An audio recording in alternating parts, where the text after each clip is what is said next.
Nous sommes avec Mustapha Zemmouri, le premier Marocain mais également le premier Africain, à avoir mis pied, en 1528, sur ce que sont désormais les États-Unis d'Amérique. Parlez-nous de votre parcours hors du commun, cher Mustapha. Merci cher Albert pour cette invitation. Je suis Mustapha Zemmouri, l'explorateur marocain qui a foulé le sol des États-Unis pour la première fois en 1528. On m'appelle Stéphane le Mort, ou encore Stéphane le Petit, je suis né vers 1500, à Azemmour, au Maroc. Lors de l'expédition infortunée de Pamphilo de Narvaez, lancée à partir de 1527, j'étais le seul Africain à poser pied sur ce qui est maintenant les États-Unis d'Amérique. Avec 3 autres explorateurs, nous avons passé de nombreuses années avec les Indiens d'Amérique du Nord.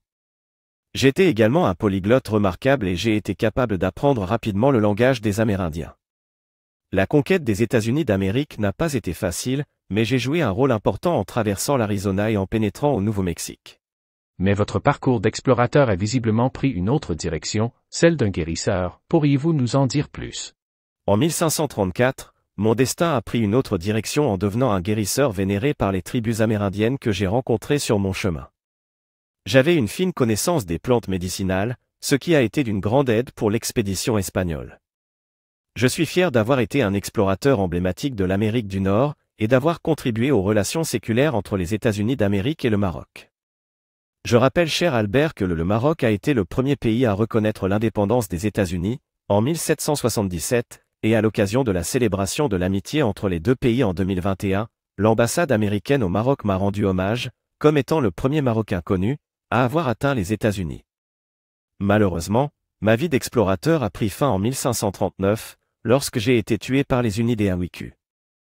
Ils se méfiaient de moi à cause de ma gourde qui était garnie de plumes de chouette, un oiseau symbolisant la mort pour les Unis. C'est ainsi que s'est terminée mon aventure en Amérique du Nord, mais mon héritage en tant que premier Marocain à avoir atteint les États-Unis, restera à jamais gravé dans l'histoire. Mon courage et mon mérite ont été mentionnés dans le livre de mon compagnon, Kabeza de Vaca, intitulé Naufrage, relation d'un voyage fait en Floride, qui a été traduit en plusieurs langues. Nos chers téléspectateurs, prenez soin de vous, et à la prochaine.